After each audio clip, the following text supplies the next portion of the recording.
Long, long ago, in the ancient state of Zheng, there lived a man who was famous in his neighborhood for being careful, perhaps a little too careful.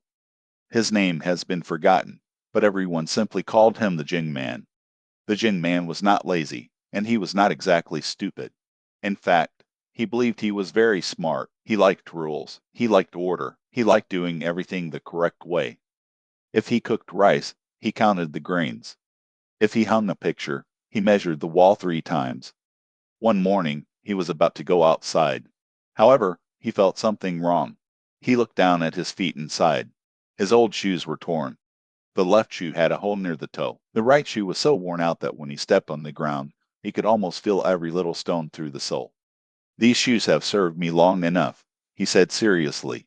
"Today, I shall go to the market and buy a new pair." But buying shoes, in his mind, was not a small matter.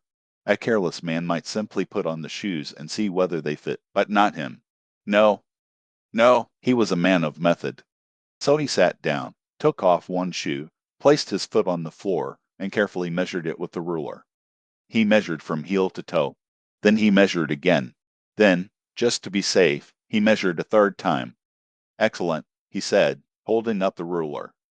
"With this, I cannot possibly make a mistake." His wife, who was watching from the doorway, asked, "Why don't you just try the shoes on when you get there?" The Jing man looked shocked. "Try them on? At the market? In public?" he said. "That is far too casual. A proper man prepares in advance." His wife opened her mouth, then closed it again.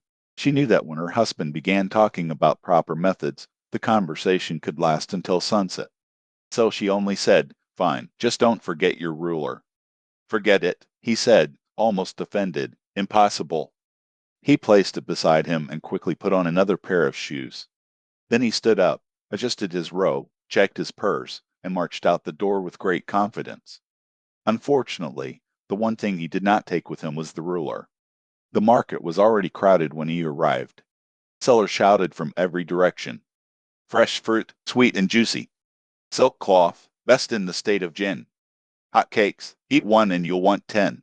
Shoes, strong shoes, comfortable shoes. Shoes for walking, running, working, and showing off." The Jing man followed the sound and came to a shoe stall.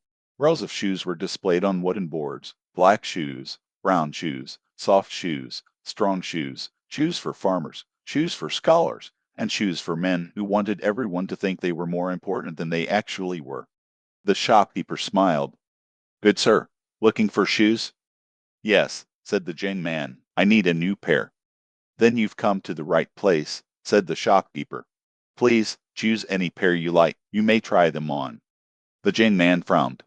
"Try them on? No, no, I have already measured my foot at home." "Wonderful," said the shopkeeper. "Then where is your measurement?" The Jing man reached into his sleeve. "Nothing." He checked the other sleeve. "Nothing." He searched his belt, his purse, and even patted his head as if the ruler might have climbed up there by itself. His face slowly changed. "Oh, no," he whispered. "I left it at home." The shopkeeper blinked. "Well, that's no problem," he said. "Your feet are right here. Just try on the shoes." The Jing man looked down at his feet. Then he looked at the shoes. Then he looked at the shopkeeper, as if the man had suggested something completely unreasonable. "How can I do that?" he asked. The shopkeeper laughed. "With your feet." Several people nearby turned to watch. The Jing man shook his head. "No, I trust the measurement more than I trust my feet." The shopkeeper stared at him. "You trust a ruler more than your own feet." "Of course," said the Jing man, "the measurement was made carefully at home. My feet, however, are just feet." A young boy nearby burst out laughing. An old woman covered her mouth and smiled. Even a donkey tied to a post seemed to look at him with judgment in its eyes. The shopkeeper tried again. "Sir, the whole purpose of the measurement is to help your feet find shoes that fit. But your feet are here. The ruler is not, so why not use the real thing?" The Jing man became serious. "You do not understand," he said. "Rules must be followed. If I buy shoes without my measurement, something may go wrong." "Something has already gone wrong," muttered the shopkeeper. But the Jing man had made up his mind. "I must return home and get the ruler," he declared. Before anyone could stop him, he turned around and rushed out of the market. He ran through the streets, past the fruit seller, past the cake seller, past the bridge, past two chickens having a loud argument, and finally back to his house. His wife was washing clothes when he burst through the door. "What happened?" she asked. "I forgot the ruler." She pointed to the floor. "It is still where you left it." The Jing man grabbed the ruler with great relief. "Good, now I can buy shoes properly." Then he ran back to the market, holding the ruler like a general carrying an imperial order. But when he arrived, the sun was already low in the sky. The fruit seller was packing up. The cake seller had sold out. The vegetable woman was going home. And the shoe stall, closed. The wooden boards were empty. The shopkeeper was gone. The Jing man stood there, reading heavily, holding his perfect ruler in his hand. A passerby saw him and asked, "Why are you standing here?" The Jing man sighed. "I came to buy shoes," he said, "but the shop has closed." The passerby looked at the ruler in his hand. "What is that?" "My foot size guide." The passerby looked down at the man's feet. "But your feet were with you the whole time. Why didn't you just try on the shoes?"